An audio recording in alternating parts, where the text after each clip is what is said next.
Hello dears, good morning. എല്ലായിടത്തും മഴ ഇങ്ങനെ കനത്തുകൊണ്ടേയിരിക്കുകയാണ്. എല്ലാവരും ജോലിയിലാണെന്നും അറിയാം. ബാക്കിയുള്ള വിശേഷങ്ങൾ എന്താണ് എന്നറിയാനുള്ള ആകാംക്ഷയുണ്ടാവും. എന്താണെന്ന് നോക്കാം. കിരൺദാസിൻ്റെ മുഖത്ത് നമ്മുടെ നീതമോൾ അടിക്കുന്നുണ്ട്. എന്നിട്ട് പറയുന്നുണ്ട്, നീ അവരുടെ മുന്നിൽ വരാനായിട്ട് പാടില്ല. അവർക്ക് എന്തെങ്കിലും, അതായത് അബിയാണ് ഉദ്ദേശിക്കുന്നത്, എന്തെങ്കിലും ഒന്ന് സംഭവിച്ചാൽ ഞാൻ ഒരു കാരണവശാലും വെറുതെ ഇടില്ല എന്ന് പറഞ്ഞിട്ട് പോകുന്ന സമയത്ത് ഈ തല്ലുന്നതെല്ലാം ജയപ്രകാശ് കാണുന്നു. അദ്ദേഹം നീതമോൾ പോയതിന് ശേഷം അങ്ങോട്ട് വരുന്നുമുണ്ട്. എന്നിട്ട് ചോദിക്കുകയാണ്, എന്താ കാര്യം, എന്താ പെൺകുട്ടിയായിട്ട് പ്രശ്നം? അതിപ്പോൾ സാറേ, എൻ്റെ അമ്മയാണെങ്കിൽ എന്നോട് പലതവണ പറഞ്ഞിട്ടുള്ള ഒരു കാര്യമുണ്ട്, മറ്റുള്ളവരുടെ കാര്യങ്ങളിൽ നമ്മൾ ഇടപെടരുതെന്ന്. പക്ഷേ ഇവിടെയാണെങ്കിൽ സാറിനെ പരിചയപ്പെട്ടതിന് ശേഷം എനിക്കെന്തോ നിങ്ങളുടെ കാര്യങ്ങളിൽ ഇടപെടാതിരിക്കാനായിട്ട് കഴിയുന്നതുമില്ല. ഞാൻ ആ കുട്ടിയോട് പറഞ്ഞു, നിങ്ങളുടെ മകളെയും നിങ്ങളുടെ ഭാര്യയെ ഉപദ്രവിക്കരുതെന്ന്. പക്ഷേ ആ കുട്ടി കേൾക്കുന്നേ ഇല്ല. ഞാനൊന്നിലും ഇടപെടരുത് എന്ന് പറഞ്ഞിട്ടാണ് എൻ്റെ മുഖത്തടിച്ചത്. പക്ഷേ ഇപ്പോൾ എനിക്ക് കൂടുതൽ സംസാരിക്കാനുള്ള ഒരു മാനസികമായിട്ടുള്ള ഒരു നില ഇപ്പോഴില്ല. അതുകൊണ്ട് തന്നെ നമുക്ക് പിന്നീട് എപ്പോഴെങ്ങാനും സംസാരിക്കാം, പിന്നീട് കാണാൻ സാറേ എന്നൊക്കെ പറഞ്ഞിട്ട് അവൻ അവിടെ പതിയെ എസ്കേപ്പ് ആവാണ്. പോകുന്നതിന് മുൻപ് ഒരു കാര്യം കൂടെ ഓർപ്പിക്കുന്നുമുണ്ട്.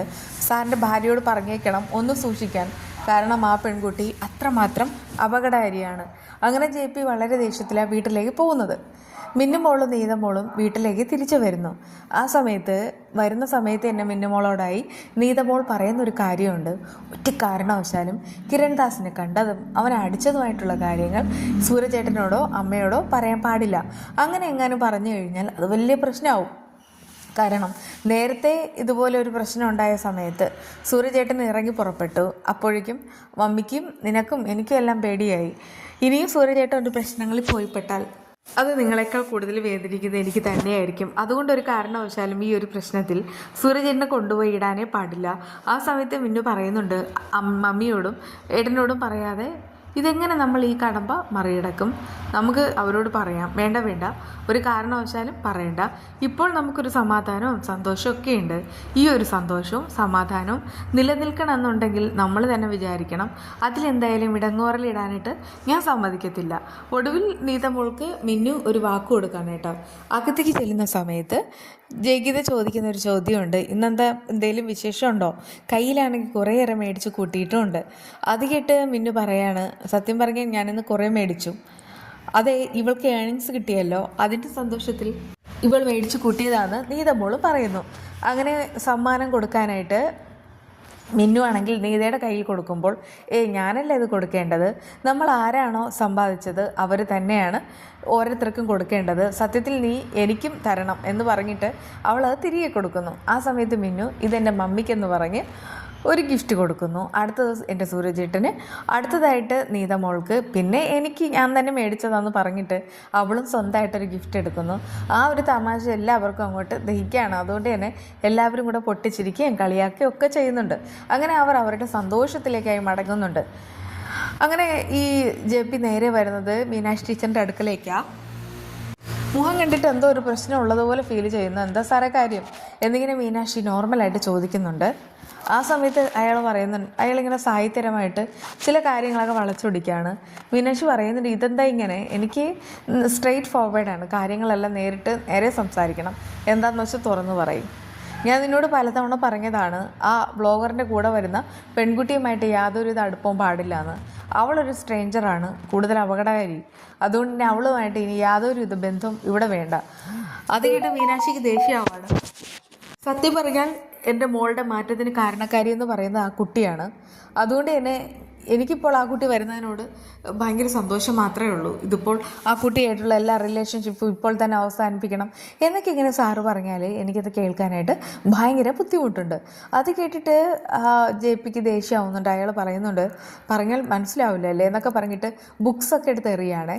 മീനാക്ഷി പറയുന്നുണ്ട്, സാറിങ്ങനെ ദിവസം കഴിയും തോറും ബോറായിട്ട് മാറിക്കൊണ്ടിരിക്കുകയാണ്, ഇതിങ്ങനെ പറ്റത്തില്ല, ഇതെന്താ ഇങ്ങനെ, ഇതുപോലെ ചില സമയത്ത് കാണുമ്പോൾ തന്നെ പേടിയാവുന്നുണ്ട്. അധികമായിട്ട് അയാൾ പറയുന്നുണ്ട്, എനിക്ക് പറയാനുള്ളത് ഞാൻ പറഞ്ഞു കഴിഞ്ഞു, ഒരു കാരണവശാലും ആ പെൺകുട്ടിയായിട്ട് ഇവിടെ യാതൊരു ബന്ധവും ആർക്കും ഉണ്ടാവാൻ പാടില്ല എന്നൊക്കെ പറഞ്ഞിട്ട് പോവാണ്. മീനാക്ഷി ബഹളം വയ്ക്കുന്നുണ്ട്. സാർ എന്താണെന്ന് കാര്യം പറയും, കാര്യമുണ്ട്. ഞാനിപ്പോൾ വരുന്ന വഴിക്ക് ആ പെൺകുട്ടി വഴിയിൽ ഒരു ചെക്കനുമായിട്ട് അടി കൂടുന്നത് കണ്ടു. ആ പെൺകുട്ടിയെക്കുറിച്ച് അവൻ പറഞ്ഞ കാര്യങ്ങളൊന്നും ഞാനിപ്പോൾ പറയുന്നില്ല, അത്രയും മോശമായിട്ടുള്ളതാണ്. അതുകൊണ്ടാണ് പറയുന്നത് ഇനി ഒന്നും വേണ്ട എന്ന്. ഇത്രയും പറഞ്ഞിട്ട് അയാൾ പോകുന്ന സമയത്ത് മീനാക്ഷി ഇതങ്ങനെ അമ്പരന്ന് നിൽക്കുന്നുണ്ട്. പിറ്റേന്ന് കിരൺദാസ് ആണെങ്കിൽ മീനാക്ഷി കാണാനായിട്ട് വരികയാണ്. ആ സമയത്ത് മീനാക്ഷി ഇങ്ങനെ നോർമലി ഒരു ഫോണിൽ സംസാരിക്കുന്നുമുണ്ട്. ക്ലാസ്സില്ല, കാരണം ക്ലാസ്സിലുള്ള ഒരു പെൺകുട്ടിയുടെ അച്ഛൻ മരിച്ചുപോയി എന്നുള്ള വാർത്ത ഇറങ്ങി മീനാക്ഷി ഷോക്ക്ഡ് ആവുകയാണ്. കോൾ കട്ടാവുന്നതിന് ശേഷമാണ് കിരൺദാസിനെ കാണുന്നത്. അയാൾ വന്നിട്ട് മീനാക്ഷി ടീച്ചർ അല്ലേ എന്നൊക്കെ ചോദിക്കുന്നുണ്ട്. അതെ, നിങ്ങൾ ആരാന്ന് ചോദിക്കുന്നു. അതിപ്പോൾ ഞാൻ ആരാന്ന് ഇവിടെ പ്രസക്തിയില്ല. നിങ്ങളുടെ മകളും പിന്നെ ഒരു ചെക്കനുമായിട്ടൊരു പ്രശ്നം ഉണ്ടായില്ലേ, 9ാം ക്ലാസ് പഠിക്കുന്ന മകളല്ലേ നിങ്ങൾക്ക്? മീനാക്ഷി പറയുന്നുണ്ട്. അതെ, അതിൽ അല്ല, അങ്ങനെ ഒരു പ്രശ്നം ഉണ്ടല്ലോ. മീനാക്ഷി പറയുന്നുണ്ട്. എന്ത് പ്രശ്നം? ആ ചെക്കൻ്റെ അച്ഛനെ പോയി ഞാൻ കണ്ടതാണ്. അവർക്കവിടെ വേറെ പ്രശ്നമൊന്നുമില്ല. ഇതിലിടപെടാൻ നിങ്ങൾ ആരാണെന്നൊന്ന് പറയാവോ?